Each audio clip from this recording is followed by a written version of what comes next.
अफजल खानाला मारलं एवढं आपल्याला माहिती असतं, पण मारण्याच्या आधी शिवाजी महाराजांनी किती तऱ्हेने प्लॅनिंग केलेलं होतं, किती काटेकोर प्लॅनिंग केलेलं होतं की नेताजी फाळकेला कुठे ठेवायचं, मोरोपंत पिंगळ्याला कुठे ठेवायचं, अशा सगळ्या सरदारांची वाटणी करून त्यांचे रस्ते कसे अडवायचे आणि युद्ध कसं करायचं. आणि माझं जरी जीवाचं बरं वाईट झालं, समजा अफजल खान भेटी त्याच माहित नव्हतं ना, त्या भेटीमध्ये काही होऊ शकत होतं, तर माझा जरी मृत्यू झाला तरी जिजाबाईंच्या सल्ल्याने राज्याचा कारभार पाहायचा, अशी त्यांनी पुढची सुद्धा, म्हणजे कोणताही माणूस स्वतःच्या मृत्यूचा विचार करत नाही, पण महाराजांनी तोही विचार केलेला होता की जर माझं बरं वाईट झालं तर स्वराज्य मात्र पोरकं होता कामा नये. म्हणजे एवढ्या दूरदृष्टीचा, कारण सूक्ष्मदृष्टी काय सगळ्यांकडेच असते.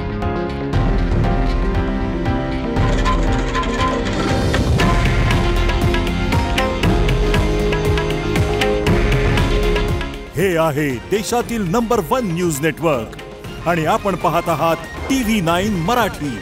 काळजी तुमची, हित महाराष्ट्राचं.